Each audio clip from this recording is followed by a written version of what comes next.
GMR Shopping Mall grand opening on 10th September in Miapur. పుష్కలంగా డబ్బులు సంపాదించారు. దాంట్లో ఈ ముగ్గురు నాకంటే ఎక్కువ ఉంది. తండ్రి ఓ 250 300 ఫామ్, మొత్తం పెద్ద కంపౌండ్, ఏది రెడ్ ఫోర్ట్ లెక్క సరౌండింగ్, బ్రహ్మాండమైన రోడ్లు, బీటీ రోడ్లు, మైల్ స్టోన్లు, కిలోమీటర్ ఎంత ఉంది ఏం సంగతి అనేది, మళ్ళీ కెమెరాలు, ఏది ఎర్రవెల్లిలో. ఆయనే చెప్పాడు ప్రెస్ వాళ్ళని తీసుకెళ్ళి ఒక సందర్భంలో, electronic and print main media, నేను ఎకరానికి 70 లక్షల పంట క్యాష్ కాంపౌండ్ ఇస్తున్నా. తెలంగాణ వచ్చిన తర్వాత ఉమ్మడి జిల్లాలు అనుకోండి, జిల్లాకు 20-30 గ్రామాలను ఈ విధంగానే చేసి కోఆపరేటివ్ సొసైటీ ఫామ్ చేసి బ్యాంక్స్లతో టైఅప్ చేయించి నేను ఎలాగైతే పంట పండిస్తున్నాను 70 లక్షలని చెప్పాడు. ఇంకా ₹1 కోటి వరకు కూడా నేను ప్రయత్నం చేస్తున్నాను చెప్పాడు. అటువంటిది ఏం క్యాప్సికం పండించిండు, ఎన్ని ట్యాక్సీలు కట్టిండు అనేది ముందుస్తాను, వరి వేస్తున్నాడు. సో దాంట్లో కూడా ఆమె వాటా కావాలనే పద్ధతిలో ఉంది. ఎక్కడ కేటీఆర్ కొడుకు మనమడు హిమవంశ్ ఆయన కూడా కోట్లాది రూపాయలు ఎడ్యుకేషన్ ఇన్స్టిట్యూషన్స్కు దానాలు చేస్తున్నాడు. మరి ఈరోజు కవిత గారు ఏదైతుందో బాణం ఎవరి మీద పెట్టింది, హరీష్ రావును సంతోష్ రావు మీద. ఇద్దరు సత్యహరిశ్చంద్రులు. నేను నైజాం కంటే మేము ఎక్కువ ఆస్తులు ఉన్న వాళ్ళము, ధనవంతులము, నైజామే మా దగ్గర పనిచేసిండు అనుకుంటుందో అమ్మారి. మరి ఎక్కడి నుంచి ఈ ఫామ్ హౌజులు కానీ, ఇన్ని కార్లు కానీ, ఇన్ని వేల కోట్ల రూపాయలు ఏదైతుందో నీతి నిజాయితీతోటి అయితేనే పార్టీకి జమ చేసిండ్రు. అయ్యాల భారతదేశంలో ఏ పార్టీకి ఫ్లైట్ లేదు, ఒక ఫ్లైట్. ఏ రాజకీయ పార్టీ ఏదైతుందో ఇంత ఒక ఎమ్మెల్యేకు 10 కోట్లు మొన్నటి ఎన్నికల్లో 10, 15, 20 వరకు ఇచ్చారు. ఇంత ఖర్చు పెట్టిన సంఘటన కూడా మనం చూడలే. దేశమంతా టీఆర్ఎస్ పోయి బీఆర్ఎస్ పెట్టి దేశమంతా విస్తరించి రాబోయే రోజుల్లో దేశ్కి నేత కేసీఆర్ ప్రధాని, రైతు రాజ్యం వస్తుంది, అబ్కా సర్కార్ కిసాన్ సర్కార్ అని చెప్పి ఇవన్నీ చేసి మరి ఎక్కడి నుంచి వచ్చినాయి డబ్బులు వాళ్ళిద్దరి మీద ఈరోజు సంపాదించారు. మా నాయన, నేను, కేటీఆర్, సత్యహరిశ్చంద్రుడు ఒక వార్నింగ్ ఇస్తున్నది. అంటే వార్నింగ్ అంటే హెచ్చరిక చేస్తుంది. హెచ్చరిక అంటే రిక్వెస్ట్గా, జాగ్రత్త రామన్న డాడీకి జాగ్రత్త, మీకు ఏదైతుందో పొంచి ఉన్నది ప్రమాదం అని చెప్పి. మరి ఏం పొంచి ఉందో ఏం సంగతి, ఎవరితో పొంచి ఉంది? హరీష్ రావు సంతోష్. నేను అనుకోను కదా, అంటే సంతోష్కు రాజకీయ శక్తి లేదు. ఆయన గోళీలు వేసినందుకే ఏదైతుందో దేశమంతా తిరుగుతా ఈ విస్తరించిన నేషనల్ పార్టీ కనుక నాకు టైంకు మందులు ఇచ్చినందుకు రాజ్యసభ చేసినాను ఓపెన్గా చెప్పాడు. నేను అనుకుంటున్నా 96, 97 నుంచి ట్రాన్స్పోర్ట్ మినిస్టర్ అయ్యేప్పటి నుంచి నేను హరీష్ పేరెంట్ ఉన్నా. మెట్టుగూడలో నేను కూడా ఆర్టీ చైర్మన్ అని అదే ఇంట్లో ఉన్నాను, ట్రాన్స్పోర్ట్ మినిస్టర్గా ఆ ఇంట్లోన్నాడు. తో అప్పటి నుంచి ఆయనే 24 గంటలు సేవ చేస్తున్నాడు. వీళ్ళు చదువు సంస్కారంలో ఉన్నారు. తర్వాత అమెరికా పోయింది అనుకోండి. పార్టీ నిర్మాణంలో మొదటి దశ నుంచి రూపాయి మామ పేరు చెప్పి ఏ పూట కాపూట ఇబ్బంది ఉన్నప్పుడు డబ్బులు తీసుకొచ్చి ఏదైతుందో పార్టీ నడిపినవాడు. ఆమె అన్న ప్రకారం ఏదైతుందో నాకు తెలిసినంత వరకు, నాకు వాళ్ళ వైఫ్ ఏదైతుందో ఆయన పాలమ్ముకున్నాడు హాస్టల్లో అని నేను అనుకోను కదా. అంటే గండిపేటలో మా మేనకోడలు వాళ్ళది కూడా ఈ గిరావులు అన్నాయి, ఆవులు గిట్ట. ఈమె కూడా నేను అనుకుంటున్నా ఒక జస్ట్ 100-150 లీటర్లు చిన్న డైరీ పెట్టేది. దాంట్లో గిరావులు కూడా ఉండే. గిరావులు అంటే దేశీ. నేను వాళ్ళ దగ్గర కూడా, వాళ్ళ హరీష్ మామగారు నాకు మంచి మిత్రుడు హనుమంతరావు గారు అని స్టేట్ బ్యాంక్ ఎంప్లాయీగా ఉండే, రిటైర్ అయ్యాడు. డైలీ కలుస్తూ ఉంటాం మేము. నాకు ఆల్మోస్ట్ 67 నుంచి మిత్రుడు అతను. బ్యాంక్లో అప్పుడు ఆయన డిగ్రీ ఫైనల్ అనుకుంటా, నేను పీయూసీలో ఉంటే కరీంనగర్లో, మంచిర్యాలలో పనిచేశాడు, కరీంనగర్లో పనిచేశాడు. ఇప్పుడు హైదరాబాద్లో కూడా రెగ్యులర్ కలుస్తాం. ఎక్కడ కలుస్తాం అనేది సందర్భం అవసరం లేదు. నేను కూడా ఒక 10 kg 2 సార్లు నెయ్యి నా మిత్రునికి అమెరికా పంపించడానికి కోసము 3500 కిలో నెయ్యి, 40 లీటర్స్ తోడేస్తే ఆ పెరుగుతోటి ఏదైతుందో 1 లీటర్ గిర్రే నెయ్యి వస్తుంది. వాళ్ళు 110, 120కి అవుతుందో బ్రాండ్గా లిమిటెడ్. అంటే వాళ్ళకు కొందరేమో తీసుకెళ్లే వాళ్ళు, కొందరికేమో వీళ్ళు ఇచ్చేవాళ్ళు, ట్రాన్స్పోర్ట్ ఏదో సంథింగ్. తో మరి హాస్టళ్లకు పెట్టేంత పెద్ద డైరీ పెట్టలే. దాంట్లో వాటి పేడ వస్తుంది కదా, పెండ అంటే పెండ, అవును. అది తీసుకొని మా కోడలు వాళ్ళ అక్కడ ఫామ్ ఉంది, ఒక 10 ఎకరాలు. దానికోసం అక్కడ పొలం ఉంది, వాళ్ళది మేము పర్చేజ్ చేసి ట్యాంకులో ఏదైతుందో పెండేసి నీళ్ళేసి దాంట్లో వేసి ఏదైతుందో వచ్చి పైపు ఈ పొలానికి పెట్టేవాళ్ళం. మరి పాలమ్మినట్టుగానైతే నేను పాలమ్మారు, డైరీ పెట్టారు, చిన్న డైరీ తీసేశారు, చిన్నగా పెట్టారు. ఆమె పిల్లలు పెద్దోళ్ళు అయ్యారు, ఒక కొడుకో బిడ్డ హరీష్ రావు. తో ఆటోమేటిక్గా ఆమెకు ఒక యాక్టివిటీకి పెట్టుకుంది అనుకుంటా. నేను అనుకోను కదా, అంటే హాస్టల్లకు సప్లై చేసేంత డైరీ అయితే పెట్టలే. రైట్, ఆయన డైరీ పెట్టిండు, పాలమ్మిండు. నువ్వేం చేసినావు? నాయి బ్రాహ్మణులు ఏదైతుందో నడిపేది సెలూన్ షాపులు నడిపినావు కదా, జెంట్స్ మెల్లి. దాంట్లో ఎవరెవరు పొత్తున్నారు, వాళ్ళకి ఏమి సున్నం పెట్టినావు అనేది మాకు తెలుసు. మరి అవి పోయి ఈరోజు ఏదైతుందో దాదాపు ఒక 400 కోట్ల రూపాయల భవనము ఎక్కడి నుంచి వచ్చింది నీకు? ఏం వ్యాపారాలు చేసినావు? ఒక ఫార్మా కంపెనీ పెట్టినావు మెదక్లో. ఎందుకు పెట్టినావు? ఆన్సలరీ ఐటీ కోసం. అన్నీ అల్లిబిల్లి కంపెనీలే. దాంట్లో అల్లిబిల్లి కంపెనీలో ఈరోజు ఏదైతే ఆరోపణలు చేస్తుండ్రో, అంటే రేవంత్ రెడ్డి గారు కవితను బ్యాక్ చేస్తుండే. అదే మొన్న ఒకటి బయటపడింది కదా సార్, ఇద్దరు కలిసి ఒకటి 2010లో కంపెనీ స్టార్ట్ చేశారు.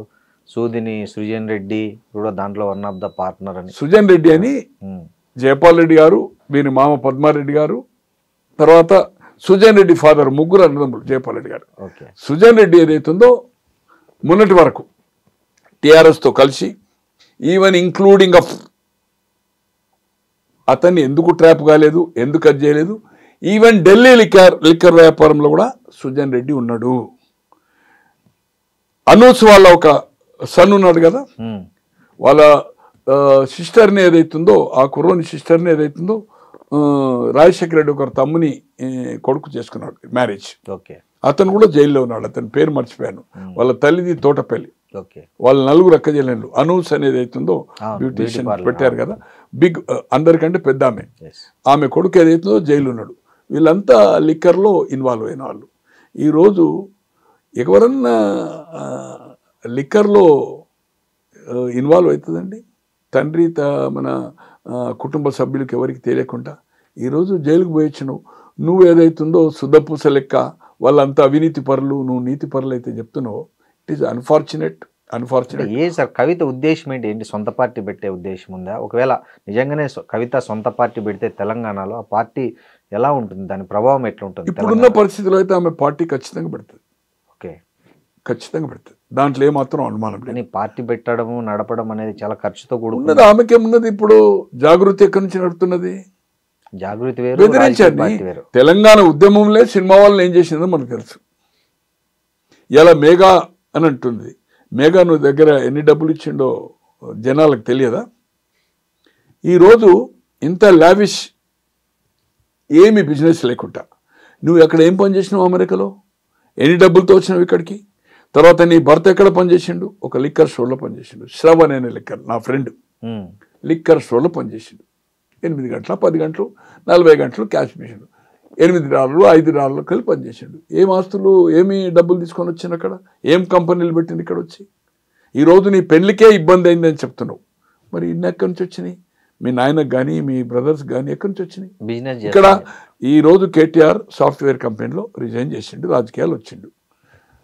మన ఇదేంది సర్వీస్ అపార్ట్మెంట్స్ నడిపిండు కదా. ఇన్ని వేల కోట్ల ఆస్తున్నోళ్ళు సర్వీస్ అపార్ట్మెంట్స్ ఎట్లా నడిపోయిన మీరు? అంటే ఇదే ఒక బిల్డింగ్ తీసుకొని ఒక 5-6 బెడ్రూమ్లు తీసుకొని అక్కడనే కిచెన్ పెట్టి సర్వీస్ అపార్ట్మెంట్. ఇదే 3 రోజులు 4 రోజులకి అవుతుందో ఈ సాఫ్ట్వేర్ కంపెనీ వచ్చిన వాళ్ళకి అవుతుందో, they will pick up the car and అక్కడనే వాళ్ళకి ఫుడ్ బ్రేక్ఫాస్ట్ అది చేసి ప్యాకేజ్ రూమ్స్ అవుతుంది. నెంబర్ ఆఫ్ కొన్ని వేలు ఉన్నాయి. తను కూడా నడిపాడు కదా. సో ఏది ఏమైనా ఈరోజు ఎంత అవినీతి జరిగిందనేది మనం కళ్ళారా చూస్తున్నాం. గొర్రెల స్కామ్ కానీ, ఈ స్కామ్ కానీ, మీ తండ్రి గతంలో ఉన్నప్పుడు కానీ సహారా కానీ ఈఎస్ఐ కానీ ఏం బెనిఫిట్ చేసినది సిబిఐ వైండప్ చేసింది అనుకోండి. ఎందుకంటే మీరు 14 నుంచి 22 వరకు అన్ని కాంట్రవర్సీ ఇష్యూలో యూ సపోర్టెడ్ బీజేపీ. నోట్ల రద్దు కానీ, తలాక్ కానీ, ప్రెసిడెంట్ ఆఫ్ ఇండియా కానీ, వైస్ ప్రెసిడెంట్ కానీ, చైర్మన్ ఆఫ్ కానీ, ఈవెన్ అగ్రికల్చర్ బిల్లు కూడా, కాంట్రవర్సీ బిల్లు కూడా మీరంతా ఇక్కడ రస్తా రోకో చేసి మంత్రిగా మీ అన్న కేటీఆర్ కానీ ఇక్కడ గుద్దు ఇది మున్సిపల్ ఎలక్షన్ నడుస్తుంది, GHMC election 4 years Lal Bahadur స్టేడియంలో పెట్టి చూడండి గుద్దురు గుత్త ఒక 10 లక్షల మీటింగ్ పెడతా బీజేపీ సంగతి చూసుకుంటా అన్నాడు. అటువంటిది పోయి మళ్ళీ ఇమ్మీడియట్ వితిన్ 3 daysలో పోయి అగ్రికల్చర్ బిల్కి సపోర్ట్ చేసిండు. ఏది ఏమైనా కవిత గారు ఏదైతుందో నీతి పర్రాలు కాదు. ఈరోజు ఏదైతుందో 24 గంటలు వాళ్ళు కన్న కొడుకు కంటే పనివాని కంటే ఎక్కువ కూడా ఇద్దరు సంతోష్ కానీ నాకు వాళ్ళని సపోర్ట్ చేయాల్సిన అవసరం లేదు, వీళ్ళని ఏదో వ్యతిరేకించవలసిన అవసరం లేదు, నాకు ఎవరితో సంబంధం లేదు. అందరితోటి నమస్తే నమస్తే, అందరితోటి మిత్రుత్వం, అందరితోటి నాకు శత్రుత్వం. వాస్తవం మాట్లాడడంలో ఎక్కడికి వెనుకంజి వేసేది లేదు. ఖచ్చితంగా వాళ్ళు సేవ చేశారు, సేవ ప్రకారమే ఎమ్మెల్యే కాకముందు మంత్రి పదవి ఇచ్చింది కదా 2004. రాజశేఖర రెడ్డి తర్వాతనే ఆయన రాజీనామా చేసింది, లోకసభ కేంద్ర మంత్రి అయిన తర్వాత అసెంబ్లీ సీట్ ఇచ్చింది కదా. మీకు ఇంతవరకు ఎందుకు ఇవ్వలేదు సీటు?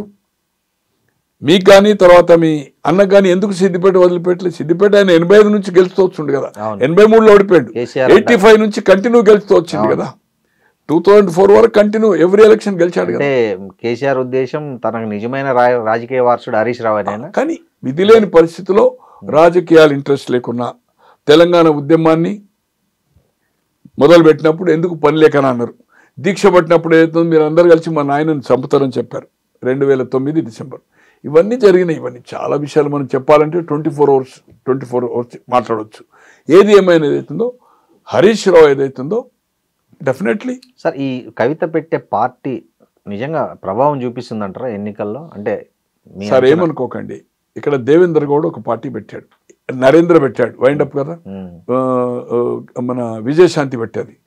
దేశ రాజకీయాల్లో పక్క రాష్ట్రంలో శివాజీ గణేశన్ పెట్టాడు, కమలా హాసన్ రీసెంట్లీ పెట్టాడు, తర్వాత బంగారప్ప పెట్టాడు, తర్వాత ప్రణబ్ ముఖర్జీ పివి హయాంలో పెట్టాడు. అందరూ సున్నా కదా. మర్రి చెన్నారెడ్డి గారు తెలంగాణ ఉద్యమంలో దేశమంతా ఇందిరాగాంధీ గాలివిస్తే ఇక్కడ అప్పుడు 14 సీట్లే, 77లో 15 అయినాయి, 2009లో 17 అయినాయి, 14 తెలంగాణలో. అసెంబ్లీ తక్కువ, పార్లమెంట్ తక్కువ. 10 గెలిచి 78లో ఆయన నాయకత్వంలో కేంద్రంలో జనతా పార్టీ, రాష్ట్రంలో వెంగళరావు గారు chief minister, all India Congress president Brahmananda Reddy, ఇక్కడ విజయభాస్కర్ రెడ్డి కాంగ్రెస్ ప్రెసిడెంట్. జనవరి 1కి స్థాపించి జనవరి 1 78, ఫిబ్రవరి 25 ఎలక్షన్లో 175 సీట్లు ఆయన నాయకత్వంలో వచ్చినాయి చెన్నారెడ్డి గారు. అటువంటిది 84లో ఆయన ఒక నేషనల్ డెమోక్రటిక్ ఒక పార్టీ పెట్టాడు, లిబర్టీ దగ్గర ఆఫీస్ పెట్టి. ఎన్టీ రామారావు గారి ఎలయన్స్లో 84 డిసెంబర్లో జరిగిన ఎన్నికల్లో కరీంనగర్ నుంచి పోటీ చేస్తే జె చొక్కారావు గారి మీద 78లో ఆయన ఓడిపోయిందంటే రాజకీయాల కనుమరుగైపోయాడు జనతా పార్టీలో. మళ్ళీ 84లో రాజకీయాల్లో డైరెక్ట్గా ఎంపీ టికెట్ వచ్చింది ఆయనకు. అతని మీద 75 వేలతో మర్రి చెన్నారెడ్డి గారు ఓడిపోయారు.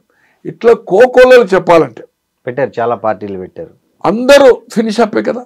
నాందేల భాస్కరరావు కూడా పెట్టాడు కదా పార్టీ, ఆయన కూడా స్వయంగా ఓడిపోయింది కదా ముఖ్యమంత్రిగా, అంటే మాజీ ముఖ్యమంత్రిగా ఈయనే మలక్పేట చేసి ఓడిపోయాడు కదా, ఒక్క సీట్ రాలే కదా. సో అందుకోసం ఏదైతుందో కవిత శూన్యము, కేసీఆర్ కూతురుగా తప్పితే అమెరికా గణేష్ ఏం లేదు. ఈ బతుకమ్మ ఈమె బతుకమ్మ నేర్పింది, ప్రపంచంగా బతుకమ్మనే ఆడలేదనే పద్ధతిలో ఏదైతే చేస్తుందో నో, ఈ యొక్క ఆర్గనైజేషన్ పెట్టి కోట్లాది రూపాయలు కొల్లగొట్టింది. ఈ జాగృతి అనే సంస్థకు ఏదైతుందో బెదిరించి వచ్చిన పైసల్ని దాన్ని ఏదైతుందో దే ఆర్ స్పెండింగ్, ఒక ఆఫీస్ చూపి స్టాఫ్ చూపి ఇవన్నీ ఈజ్ ఆల్ రైట్. కొన్ని సోషల్ యాక్టివిటీ చేస్తుండొచ్చు. నేను పోరాటం చేస్తేనే పూలేది పెట్టిండ్రు, నేను పోరాటం చేస్తేనే జగన్ చేసిండు, నేను పోరాటం చేస్తేనే మహిళ పెట్టిండ్రు, ఇవన్నీ ఎక్కడ పోరాటం నీది? అంటే ఒక ధర్నా పొద్దున్న నుంచి సాయంత్రం కూర్చొని ఒక స్టేట్మెంట్ ఇస్తేనే ప్రభుత్వం దిగి వస్తుందా? ఏదేమైనా ఆమె ఎక్కువ అంచనా వేసుకుంటుంది. ఇది ఆమె చెప్తున్న సామాజిక తెలంగాణ నినాదం అనేది అంటే కొంచెం ప్రజల్లోకి పోయే అవకాశం లేదా? అంటే ఆమె ఏం చేసిందండి, ఆమె లోక్సభ అయింది, లోక్సభ ఓడిపోయినాక ఎమ్మెల్సీ ఎందుకు తీసుకోవాలి? వేరే బీసీకి ఇవ్వచ్చు, ఎస్సీ పోనీ ఆమెను ఓడించింది అంటున్నది. మొన్న కేసీఆర్ని ఎవరు ఓడించింది? కామారెడ్డిలో కేటీఆర్ సొంత నియోజకవర్గంలో లోక్సభకు జరిగిన 24 ఎన్నికల్లో బండి సంజయ్కు మెజార్టీ వచ్చింది కదా, వచ్చింది. సిద్దిపేటలో కూడా మొన్న 1000-2000 మెజార్టీ రఘునందన్ గారికి వచ్చింది కదా. మరి సొంతగా కేసీఆర్ ప్రాతినిధ్యం వహిస్తున్న గజ్వేలు, సిద్దిపేట, మెదక్ లోక్సభలో ఉంది, ఎందుకు ఓడిపోయింది? పోనీ తండ్రి ఎందుకు ఓడిపోయింది చెప్పండి? 7 ఎమ్మెల్యేలు కలిసి నీ అహంకారంతో. అందుకోసం ఏదైతుందో ఓటమి ఎవరో నన్ను కుట్ర చేసిండ్రు, నాకేం పనులు నడవలే, ఎవ్రీథింగ్ పర్ఫెక్ట్ నడిచింది. పోనీ నీవున్న ఈరోజు నా నాయన నీతివంతుడు, ప్రాజెక్టులో తిన్నది సంతోషును, ఏది కాళేశ్వరంలో ఈయనంటుంది, రెండోసారి మంత్రి అయ్యలేదంటుంది. నా తండ్రికి ఏం సంబంధం లేదు అవినీతిలో సంబంధం అంతా only as a irrigation minister కానీ ఎందుకు చెప్పాలి, ఎందుకు కమ్అవుట్ కాలే? పోనీ 100 రోజుల కింద ఫస్ట్ అమెరికా, ఇప్పుడు సెకండ్ అమెరికా వచ్చిన తర్వాత మీ అమ్మకే ఇచ్చినావు కదా లెటర్, నువ్వు అమ్మకి ఇచ్చినావు కదా లెటర్ అమ్మకి ఇచ్చినావు కదా. అమ్మకి ఇస్తే మీ నాన్నకి ఇస్తే బాధ్యత ఎవరిది? అది అమ్మ నాన్నదే ఉండాలా, అమ్మ నాన్నది కదా బాధ్యత, మీదైనా ఉండాలా బాధ్యత. ఎట్లా లెటర్ అయితే ఇంకోటి చేతికి పోవాలి కదా. మీ అమ్మ తీసుకుపోయి మీ అమ్మకి ఇచ్చినాను, మీ నాయనకి ఇచ్చినావు, ఓకే. నాయనకి ఇస్తే వేరే వాళ్ళకి ఎందుకు సంబంధం? అంటే వీళ్ళు చూసి మీడియాకి లీక్ చేశారని ఆమె ఆరోపణ. ఏది ఏమైనా దాంట్లో ఏముంది? సామాజిక అనేది ఎప్పుడన్నా నువ్వు ఇంతకుముందు లెటర్ రాసినవా? రాయలే. నువ్వు ఎంపినప్పుడు నీ జిల్లాల్లో సామాజిక న్యాయం చేసినవా? పోచారము ప్రశాంత్ రెడ్డి ఒక ఆయన మంత్రి, ఒక ఆయన స్పీకరు సామాజిక న్యాయం చేసినట్టేనా? నువ్వు ఉన్న నిజామాబాద్ జిల్లాకు సామాజిక న్యాయం చేసినవా? వాళ్ళిద్దరు పొజిషన్ నువ్వు ఎంపీ, పోనీ ఎమ్మెల్యే ఓడిపోయినాక ఎమ్మెల్సీ ఎందుకైనా నువ్వు లోకల్ బాడీలో? నీకేమైనా సంబంధమా? మీ అత్తగారు ఊరది, రెండోసారి నువ్వు లోకల్ బాడీ, ఫస్ట్ 2 years, తర్వాత 6 years. నేను అనుకుంటే ఇప్పుడు 2028 వరకు ఉంది ఆమెది. అవును, ఫస్ట్ ఒక 1.5 or 2 years వచ్చింది టర్మ్. అవును, ఇప్పుడు ఏదైతుందో రెండోసారి ఎవరో ఆయన ఎమ్మెల్యే కాంగ్రెస్ లో పోయినందుకు ఆయన ఎమ్మెల్సీ డిస్క్వాలిఫై అయింది కదా, సుభాష్ రెడ్డి ఏదో రూరల్ ఎవరో ఉండే, ఆ సీటు బై ఎలక్షన్ వచ్చింది ఎమ్మెల్సీ, రెండోసారి నీకు ఎమ్మెల్సీ అవకాశం వచ్చింది. సామాజిక న్యాయము 6 రెడ్లకు 4 వెల్మలకు ఇచ్చినప్పుడు నీ తండ్రి దాంట్లో ఎప్పుడన్నా నువ్వు పాయింట్అవుట్ చేసినావా? పోనీ మొదటి టర్మ్లో మహిళకు లేదు, మహిళలకు ప్రాతినిధ్యం లేదని ఎప్పుడన్నా చెప్పినావా? రెండోసారి లేదు, రెండోసారి అయినాక 1.5 year తర్వాత ఆయారాం గయారాం సబితా కాంగ్రెస్ నుంచి వచ్చింది. మరి నీ ఎంబడి ఉన్న వాళ్ళు మహిళలు ఎవరైనా ఉండేది? నీ పార్టీలో మొదటి నుంచి ఉన్న వాళ్ళు ఉన్నారు కదా, ఎవరికైనా మంత్రి కావాలని కోరినావా? కోరలే కదా. ఫస్ట్ టర్మ్ లో మంత్రి లేదు కదా, ట్రైబల్ మంత్రి లేడు ఫస్ట్. సెకండ్ టైం 1.5 year తర్వాత మహిళనే ట్రైబల్ ఆమె సత్యవతి రావు. పోనీ దళితులకు ప్రాతినిధ్యం లేదు, సామాజిక న్యాయం జరగలే, ఎప్పుడైనా అడిగినావా? పోనీ ఇంతవరకు ఆంధ్రప్రదేశ్ ఏర్పడిన తర్వాత నాకు తెలిసినంత వరకు 72 నుంచి ఎప్పుడన్నా ఇంత సామాజిక న్యాయం జరగని మంత్రివర్గం ఏ ప్రభుత్వం ఉన్నదా? మీరు ఉద్యమం అప్పుడు ఏం చెప్పారు? ట్రైబల్ 10 అన్నారు, మైనార్టీ 10% అన్నారు, ట్రైబల్ పెరుగుతున్నారు. ఏమి ఇచ్చింది మీరు? అందుకే రాజ్యాంగాన్ని సవరించాలంటున్నారు. ఇవన్నీ ఏది ఏమైనా ఆమె చేసే అది ఆమెకు ఆధిపత్య పోరు ఇంపార్టెన్స్ మెయిన్ అక్కడ స్టార్ట్ అయింది. అక్కడ వరంగల్ దగ్గర ఒక మీటింగ్ అయింది కదా, వరంగల్ మీటింగ్ దగ్గర ఫ్లెక్సీలు ఉండకపోవడం కేటీఆర్ ఈ రోజు అన్నా అని యాదకి వస్తుంది. నిన్నటి వరకు అంటే వరంగల్ మీటింగ్ లో ఫ్లెక్సీలు నీకు ఏదైతుందో నిన్నటి వరకు సస్పెండ్ చేసే వరకు అన్నయ్య యాదకి రాలే. నాకు ఒక్కడే లీడర్, నేను ఎవరిని కేర్ చేయను. వర్కింగ్ ప్రెసిడెంటా మీ నాన్న ఎప్పుడు ఫామ్ హౌస్లో ఉంటాడా? మీరు పోవాలంటే కూడా పర్మిషన్ తీసుకోవాలి. అటువంటిది మీ అన్న ఏదైతుందో వర్కింగ్ ప్రెసిడెంట్ చేసింది, ప్రెసిడెంట్కి అధికారం ఉంది కదా, పార్టీ అంతా ఎండార్ చేసింది కదా, నేను ఎవరు కాదు నాకు ఒక్కడే నాయకుడు అంటే ఎట్లా? మరి ఇవాళ అన్నెట్లా యాదకి వచ్చింది? నిన్నటి వరకు సస్పెండ్ చేసే ముందు వరకు నీ అన్న గురించి నువ్వు తారీఫ్ చేయలేదే, రామన్న జాగ్రత్త అనలేదే 60 లక్షలు ఓడిపోయడానికి పంపించిన అంటున్నాడు. రైట్, ఓకే, పంపించిండు కావచ్చు, ఓకే. అది ఎవరు రేజ్ చేయాలి? దాన్ని ఎవరు ఎండార్ చేయాలి? నీ అన్న చేయాలి. ఈ రోజు ఎందుకు జ్ఞాపకం వచ్చింది నీకు? అంటే వాళ్ళిద్దరి మీద వేసి ఈ కుట్రలు వాళ్ళు పసిగట్టలేకపోతున్నారు అనేది ఇప్పుడు ఎందుకు నేనేది కనీసం ఇన్ని ప్రతిసారి నువ్వు లెటర్ రాస్తున్నా అని చెప్తున్నావు, ఇంతకాలం ఈ విషయాలు మీ లెటర్ ద్వారా బహిరంగపరచకున్నా ఎందుకు లెటర్ మీ నాయనకి ఎప్పుడైనా రాసినావా? ఇంకోటి నాకు ఒకటి, ఆమె ఫ్యామిలీ మెంబర్ కదా, ఏదన్నా ఉంటే డైరెక్ట్ పోయి మాట్లాడచ్చు కదా, లెటర్లు రాయడం ఎందుకు అంటున్నా. కానీ ఒకటన్నా ఈ లెటర్ల సాంప్రదాయం ఏదైతుందో, ఇప్పుడు ఇంట్లో ఉండకూడదు సెల్లా మెసేజ్లు ఎట్లా పెట్టుకుంటారో చాలా కాలం వచ్చింది. నాకు తెలిసినంత వరకు ఇందిరాగాంధీ గారు 80లో మళ్ళా జనతా ప్రభుత్వం ఫాల్ డౌన్ అయ్యి అగైన్ కాంగ్రెస్ వచ్చింది, మధ్యంతరానికి వచ్చింది 77 తర్వాత 80. మేనకా గాంధీ ఒక సూర్య అనేది అవుతుందో ఒక మ్యాగజైన్ తీసుకొని అది వీక్లీ 15 days ఒకసారి ప్రింట్ అవుతుండే. దాంట్లో జగజీవన్ రామ్ కొడుకు వెస్ట్రన్ కోర్ట్లో ఒక లేడీ ఇన్సిడెంట్ ఇది ఆ స్కాండల్ బయటకు తీసింది, బ్యానర్ ఐటమ్ అది దాంట్లో కవర్ పేజ్.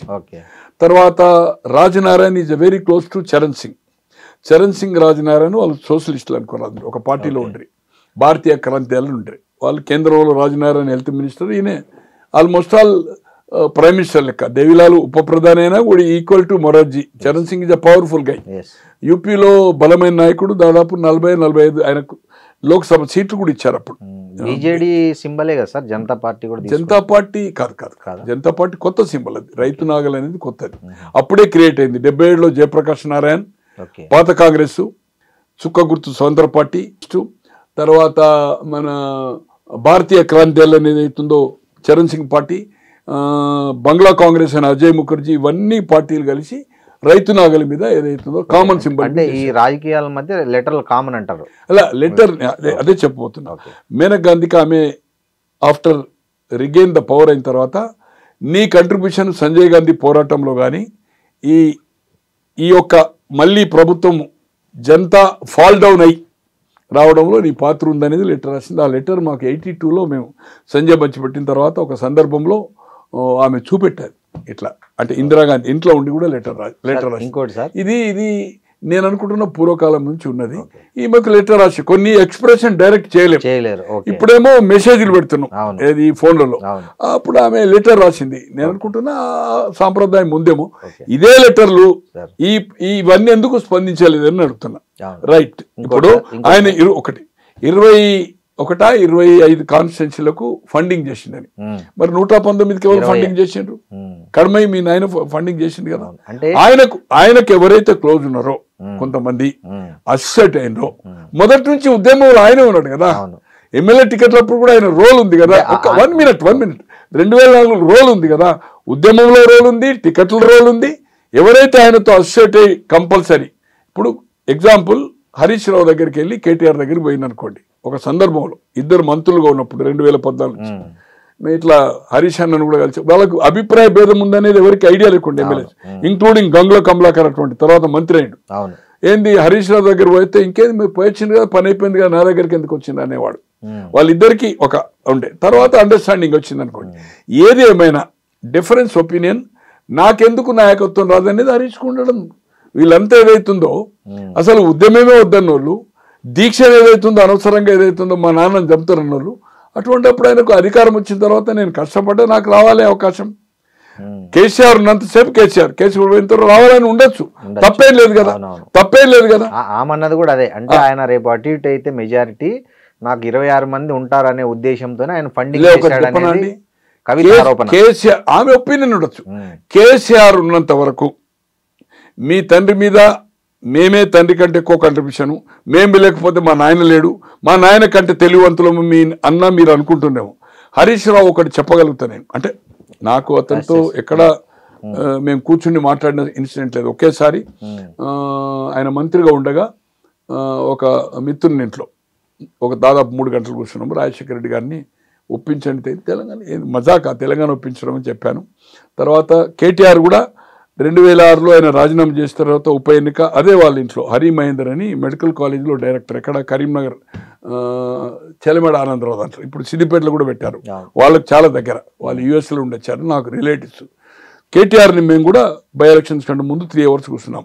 అన్న మీరు ఏదైతుందో మమ్మల్ని వ్యతిరేకించద్దు, వ్యతిరేకం మాట్లాడదని కేటీఆర్ కూడా 3 అవర్స్. అట్లా ఆయన మంత్రిగా 3 అవర్స్ హరీష్. తప్పితే ఎప్పుడు మేము కూర్చున్నది లేదు, ఎప్పుడు కూర్చుని తిన్నది 1 మినిట్ కంప్లీట్గా, ఎప్పుడు కూర్చున్నది లేదు, ఎప్పుడు కూర్చుంది.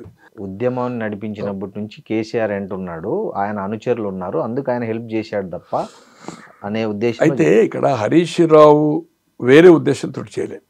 ఒకటి మాత్రం చెప్పగలుగుతా, అతను కేసీఆర్ ఉన్నంతసేపు కేసీఆర్ మంత్రివర్గంలో ఇవ్వకున్నా, ఎంత అణిచివేసినా అతనికి ఫామ్ హౌస్కి అయితే కొడుకు బిడ్డ కూడా పర్మిషనే, సంతోష్ ఫామ్ హౌస్ ఇక్కడ ఇంటున్నప్పుడు వీళ్ళు పోవచ్చు. బట్ ఎప్పటి వరకైతే రాజేందర్ బయటికి వెళ్ళలేదో, తీసేయలేదో, అప్పటి వరకు హరీష్ రావు కూడా ఈ ప్రగతి భవన్ కూడా వస్తున్నా అని చెప్పి రమ్మంటేనే పోవాలి, డైరెక్ట్ పోవడానికి వీలేదు. ఎప్పుడైతే రాజేందర్ను బయటకు పంపించిన తర్వాత అప్పుడు ఓపెన్ అప్ అయింది. తను నేను అనుకుంటా కేసీఆర్ ఉన్నంతసేపు ఎప్పుడు ఆయన ఏది చెప్పినా ఆయన మాట జవదాటాడు. ఎందుకంటే ఆయన పెట్టిన రాజకీయ భిక్ష నాకు ఎమ్మెల్యే కాకముందు నెంబర్ ఆఫ్ టైమ్స్ ఓపెన్గా చెప్పాడు, మంత్రి పదవి ఇచ్చాడు, తర్వాత ఎమ్మెల్యే అయినా ఆయన సీట్ ఇచ్చాడు, నన్ను కన్న కొడుకు లెక్క చూసుకున్నాడు. అతనికి వెన్నుపోటు అనే క్వశ్చన్ లేదు. కేటీఆర్ కూడా కొంత సందర్భంలో ఆయన చెప్పిన తర్వాత ఆయన అగ్రి అని చెప్పాడు.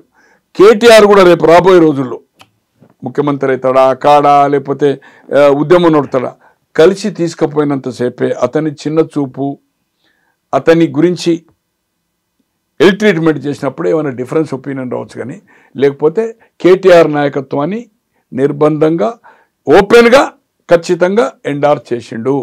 తండ్రి కేసీఆర్ చేసిండు కనుక నేను కూడా అతన్ని జవదాటనని చెప్తున్నాడు. అతను కలిపి తీసుకుపోయినప్పుడు డిఫర్ అవుతాడు. ఇప్పుడు తండ్రి అన్న తమ్ములు తండ్రి కొడుకులు తండ్రి బిడ్డలు దేశంలో తండ్రిని కొడుకు నరుకుతాడు కొడుకుని తండ్రి నరుకుతున్నాడు. ఇవి చూస్తున్నాం మనం. ఔరంగజేబు చూసినాం కదా ఎటువంటిది.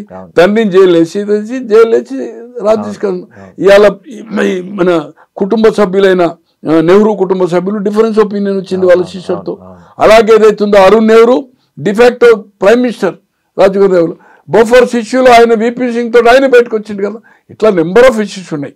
తో అన్నదమ్ములు తండ్రి కొడుకులు డిఫరెంట్ పార్టీలో భార్యాభర్తలు డిఫరెంట్ పార్టీలో ఉన్నారు. ఇది సహజమే. ఇది దేవతల కాలం నుంచి వస్తుంది. దీంట్లో తప్పేం కాదు.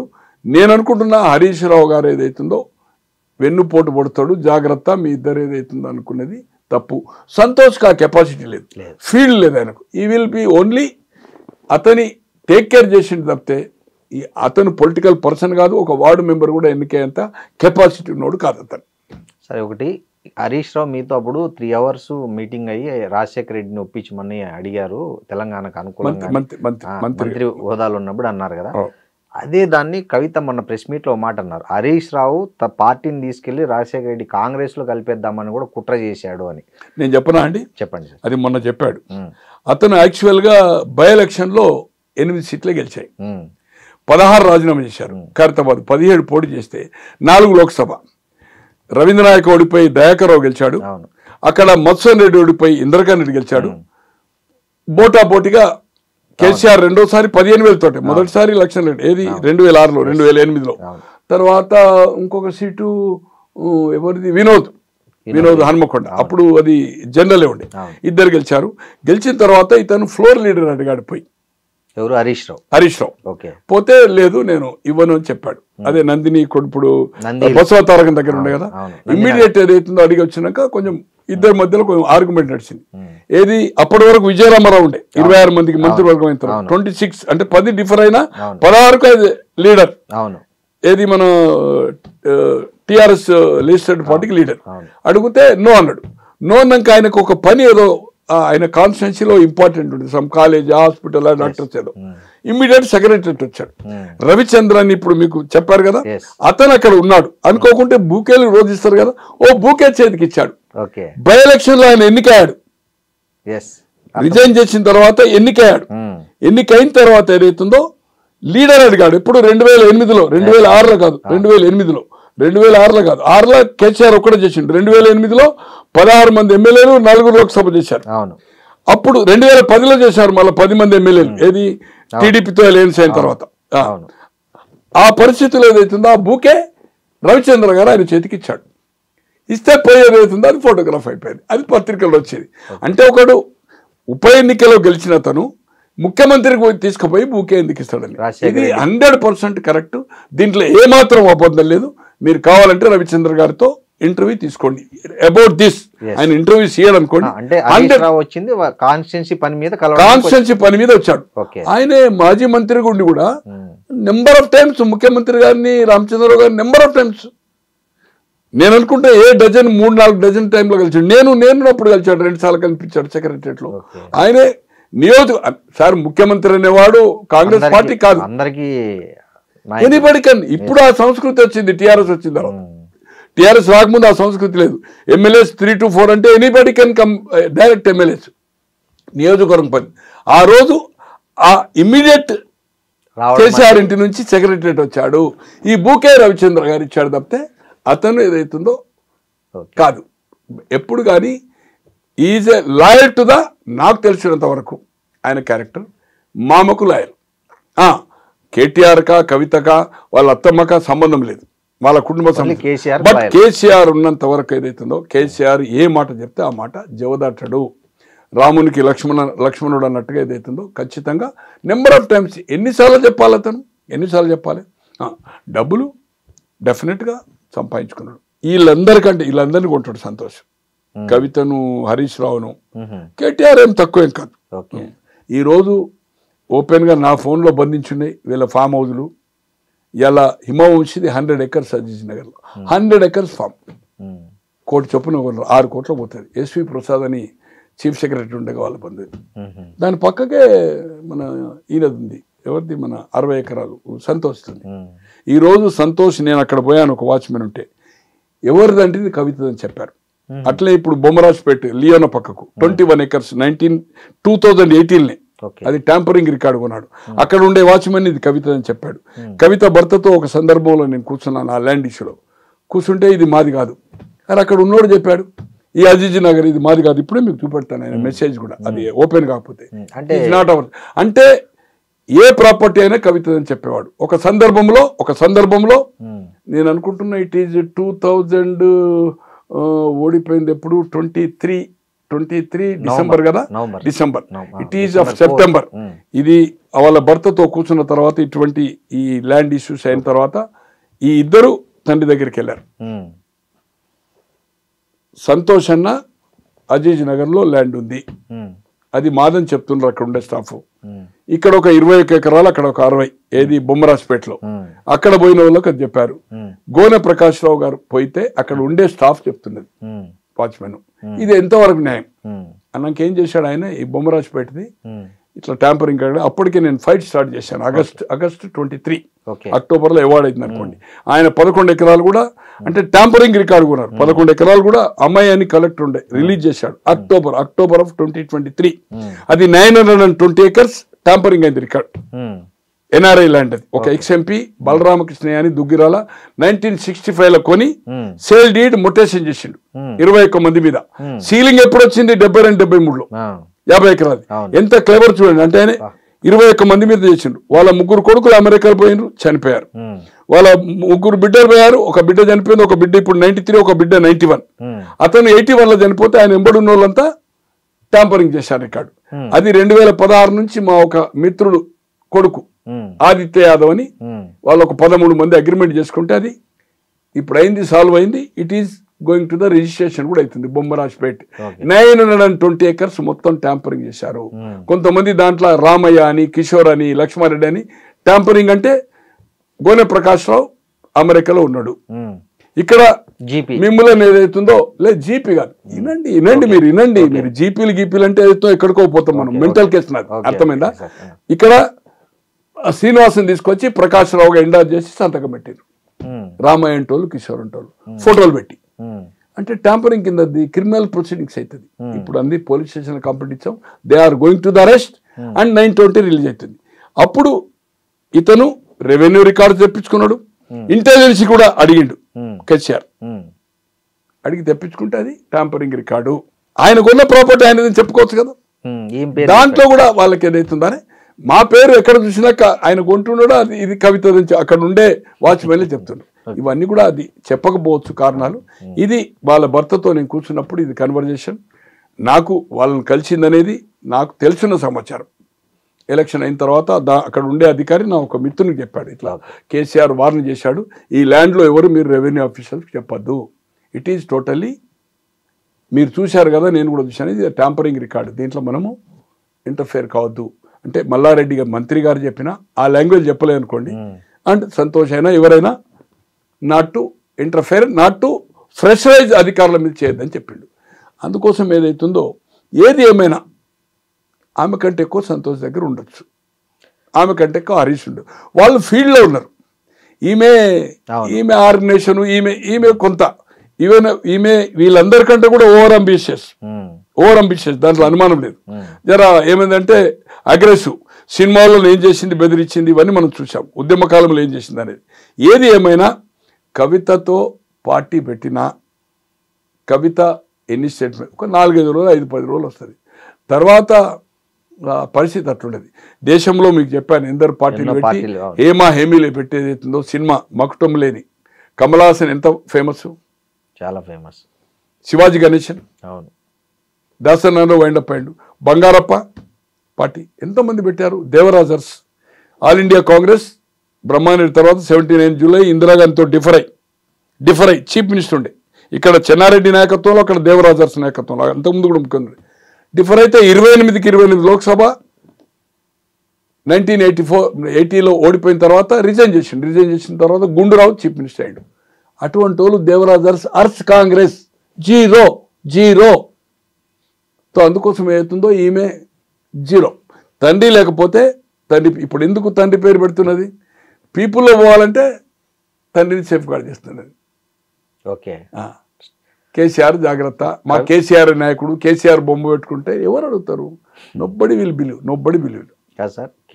కవిత వెనక రేవంత్ రెడ్డి ఉన్నాడనేది బీఆర్ఎస్ నేతల నుంచి వస్తున్న ప్రధాన ఆరోపణ. ఇది ఎంతవరకు నిజమంటారు? అంటే రేవంత్ రెడ్డికి కవితను అడ్డం పెట్టుకునే అవసరం లేదు. దీన్నేదో వీళ్ళ దాంట్లో చీలిక తెస్తే కాంగ్రెస్కి లాభం జరుగుతుందని ఆయన అనుకోడు. ఆయన ఉద్దేశంలో టీఆర్ఎస్ అనేది పార్టీ ఖతము, రేపు రాబోయే రోజుల్లో బీజేపీ అండ్ కాంగ్రెస్కి అనేది ఆయన అసెస్మెంట్ ఉంటుంది. తో వీళ్ళు అనడంలో ఏదైతుందో, మీరు అన్నట్టుగా 2010లో ఒక ఫర్మ్లో అల్లిబిల్లి కంపెనీలో ఒక 30 పెట్టారు. ఒకటే ఇల్లు అడ్రస్ 28-30 పెట్టారు. ఆ 30లో ఇదొక కంపెనీ, దాంట్లో 3 డైరెక్టర్లు. ఆ 3 ఏదైతుందో సిగ్నటరీస్. అప్పుడు అతను ఎమ్మెల్సీకి ఎన్నికాడు, అంతకుముందు టీఆర్ఎస్ ఉన్నాడు. అతను సుజన్ అంటే ఒక ప్రేమ, వాళ్ళ చిన్న మామ కొడుకు, ఇద్దరికి క్లోజ్నెస్. బాగా సంతకం పెట్టిండు. కొన్ని రోజుల తర్వాత 6 నెలల సంవత్సరం తర్వాత అప్పుడు ఆయన 2009లో మళ్ళీ ఎమ్మెల్యే అయ్యాడు. ఇది జరిగింది ఎమ్మెల్యే అయిన తర్వాత. 2007నే ఎమ్మెల్సీ అయ్యాడు. ఎమ్మెల్సీ కంటే ముందు దాంట్లోకి లెఫ్ట్. ఏది ఏమైనా కవితతో ఏమి ఎఫెక్ట్ బీఆర్ఎస్కు ఉండదు. ఈరోజు ప్రమాదం పొంచి ఉంది ఈ రాష్ట్రంలో. బీజేపీ లోక్సభలో 8 సీట్లు వచ్చినాయి. ఓటింగ్ పర్సంటేజ్ పెరిగింది. రేపు దీని మీద కాన్సన్ట్రేషన్ బీజేపీ చేయబోతున్నది. ఎందుకంటే కేసీఆర్ ఉన్నప్పుడు కూడా దేశ రాజకీయాల్లో అక్కడ స్టాలిన్కి ఇచ్చాడు, కుమారస్వామికి ఇచ్చాడు, జార్ఖండ్లో ఇచ్చాడు, అఖిలేష్కి ఇచ్చే ప్రయత్నం చేశాడు, దేశమంతా అడ్వర్టైజ్మెంట్లు ఇచ్చాడు, నేషనల్ పార్టీ అన్నాడు. తో ఇక్కడ ఈరోజు పొటెన్షియల్ స్టేట్ ఫైనాన్షియల్గా ఫార్మా కంపెనీ గిట్ట